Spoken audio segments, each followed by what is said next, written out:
When you think of Billy Joel, perhaps you think of songs like Uptown Girl or Piano Man and Just the Way You Are. He wrote so many amazing hits, but if you ask a Billy Joel fan what's their favourite song, they'll almost certainly say a song that wasn't a hit. Even Billy Joel himself has said his best songs were the album tracks.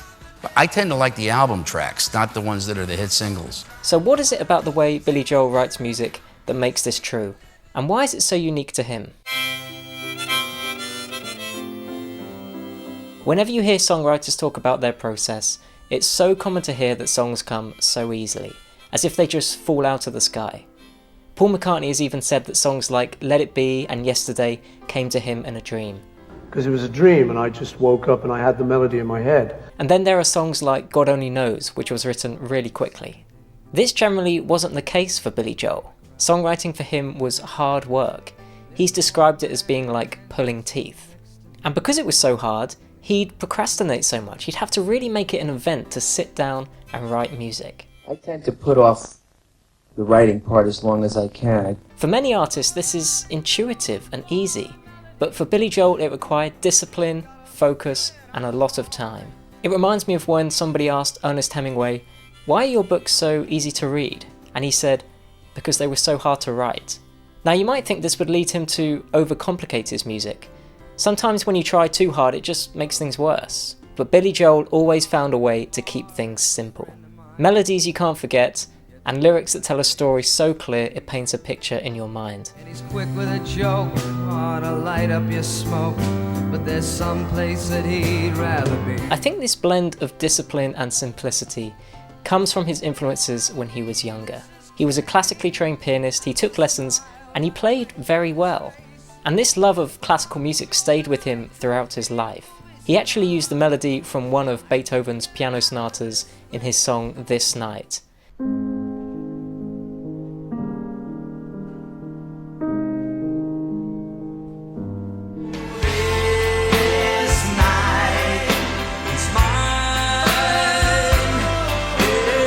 And towards the end of his career, he actually released an album of his own classical compositions.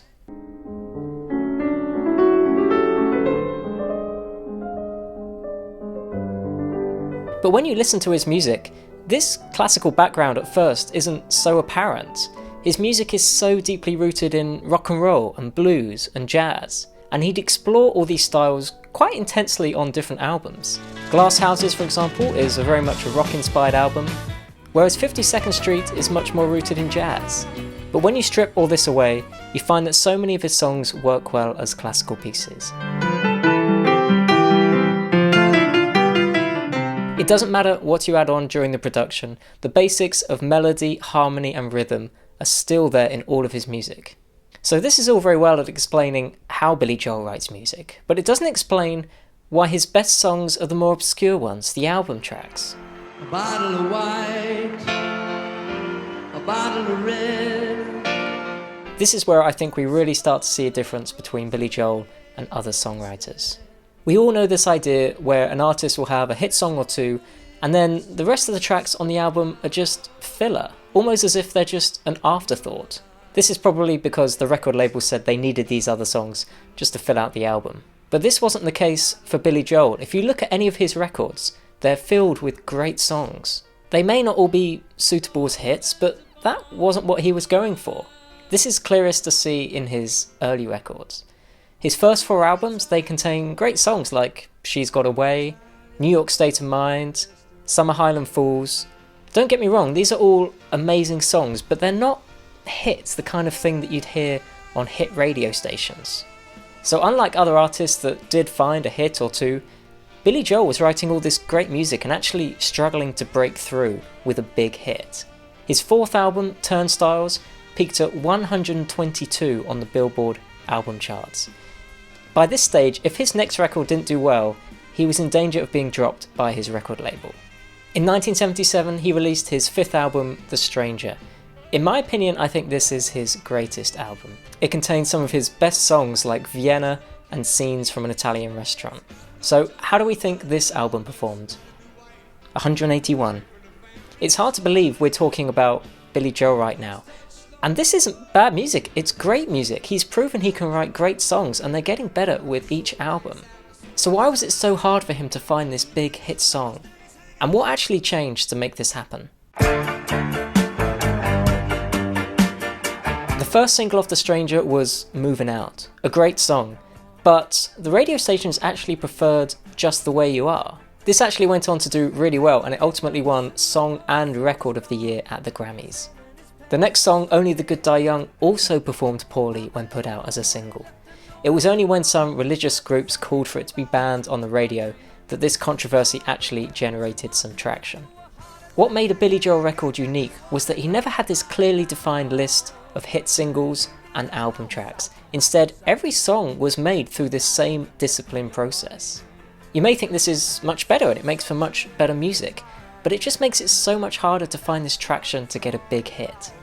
And it's only after so much time has passed that the trend of what was popular at the time is forgotten, and we can see all this music for what it really is. After The Stranger, he continued making great records, and the hits did slowly start coming. What's the matter with the clothes I'm wearing? Can't you tell that your tie's too wide? It's Still Rock and Roll to Me from Glass Houses became his first #1 single, and he achieved the same feat with We Didn't Start the Fire and Tell Her About It. But that was it, just 3 #1 singles from one of America's greatest songwriters. And this was just in the US. In the UK, he had just one #1, which was Uptown Girl. But of course now, when you go and see him live, I don't think he really performs Uptown Girl that much. He often lets the audience decide, and they want to hear songs like Vienna and Summer Highland Falls. I'll throw out 2 titles, and you tell me which one you want us to do. It's a song called Vienna. His last album of popular music came out in 1993, which was actually before I was born. This again is quite unusual. Many old artists will keep putting out records. Some of them are good, but of course it's never really as good as their older stuff. So what can we learn from this? Well, I mentioned earlier that for many songwriters, songs just fall out of the sky and they come so easy and intuitively. This certainly does work, it's been proven again and again. But what happens when it doesn't work? What happens when these songs just aren't that good? The result is maybe getting lucky with a hit song or 2, but never really having this strong catalogue of music. But Billy Joel had a different process. He was disciplined and focused. And as a result, you can take any Billy Joel song and it's hard to imagine it being any better. You know, Vienna might not be your favourite song, but I can't imagine any way it could be improved. And this is because Billy Joel put so much craft into his songwriting. This is what he did best. He took an idea, he took a song, and he turned it into the best thing it could possibly be. Because of this, he's got a catalogue of music that really shows him as one of the greatest songwriters of the 20th century.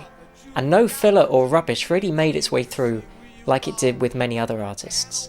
For these other artists, when you go and see them live, because they've only got a hit or 2, you spend the entire show just waiting for them to play this song at the end. But if you look at Billy Joel's set list, every song is an absolute classic and loved by everyone in the audience. And it's these songs, more than the hits, that will really stand the test of time. When will you realize Vienna waits for you?